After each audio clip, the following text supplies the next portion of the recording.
Every time you go to the ballpark, you see something new, right? Mm-hmm. That's a first. Yeah, right. Did you guys play the lotto last night? No, we did not. No. Well, the Knicks did, and they were losers. Sometimes, of course, better to be lucky than good, but unfortunately for the Knicks, well, they aren't either of those. After another discouraging season on the court, fans banking on receiving a high first-round lottery pick as atonement for their suffering, but sometimes the ball just doesn't bounce your way.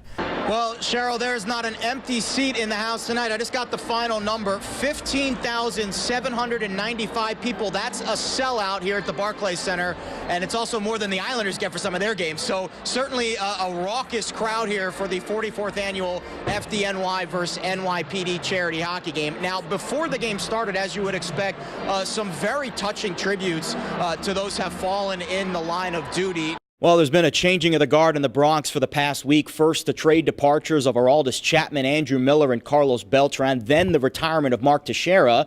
Today, it was A-Rod's turn to step up to the mic. This is a tough day. I love this game, and I love this team. And today, I'm saying goodbye to both.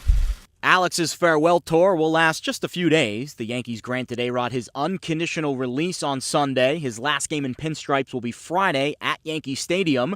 After that, I have not thought past the pinstripes, and my horizon is Friday, and haven't thought much more than that. it's been a polarizing career for A-Rod in pinstripes, who won 2 MVPs. He's done it again! Alex Rodriguez, a new man. And was also suspended for a full season because of steroid use. So what kind of legacy will Alex leave in the Bronx? I mean, that's not for me to say. I do want to be remembered as someone who is, madly in love with the game of baseball.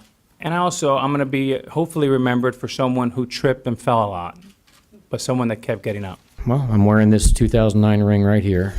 I'll take it off and put it right in front of you guys so you can take a look at it. That's the 09 ring. That doesn't come along to this franchise's trophy case without Alex's contributions. After Friday's Bronx finale, Alex will return home to Miami, then reappear in Tampa at spring training in his new role as a special assistant to Hal Steinbrenner. And yes, don't worry, folks, A-Rod will get every penny of the approximately $27 million still owed to him over the final 16 months of his contract. At Yankee Stadium, Jared Smith, News 12, Long Island. Well, that billboard says it all, huh? And things a bit more calm now courtside, but that was certainly not the case earlier this afternoon. A raucous crowd showing their love for Stony Brook and senior Jameel Warney, who's 43 points carrying the Seawolves into the NCAA tournament for the first time in program history. I mean, as you can see, it's crazy right now. First time we ever won this, so we're excited. And just all for Coach Michael and the whole team, the whole community. And I tell you what, I'm so happy for our university. It's the best university. I've worked at great ones, Yale and UConn and George Washington. Stony Brook's a special place. We got special students. We had a great home court advantage today, and I'm so proud of my team. We were behind, we hung in there, and we did what we needed to do to get a great win against a very good Vermont team. Speechless right now. It's one of the greatest feelings of my life. It's something you dream about as a little kid, and we're finally here after 4 long years, so I'm extremely happy. We started this journey in July with a trip to Europe, and now to have it end here in front of our fans and this great community here, Three Village community is awesome.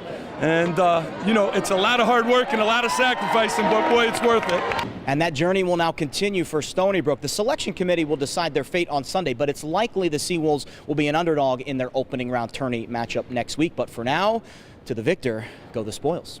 In Stony Brook, Jared Smith, News 12, Long Island. Tom Coughlin resilient and reminiscent in his farewell press conference on Tuesday morning here at the Giants team facility, continuing to show the same emotion and passion for the game as he did all the way back on day 1, 12 years ago. And while the 2 Super Bowl trophies right out here are incredible accomplishments, and I'm very proud of them, don't get me wrong, I believe it is the unbreakable bond between coach and player that defines me as a coach and any humble success that we might have had here. I think back to over the last 12 years, how many times people had him dead and buried and fired, including a lot of the people in this room. I'm very thankful that he was able to persevere, that we were all able to persevere through that. He walks out the door with his head held high, and we're very grateful for everything that he's done.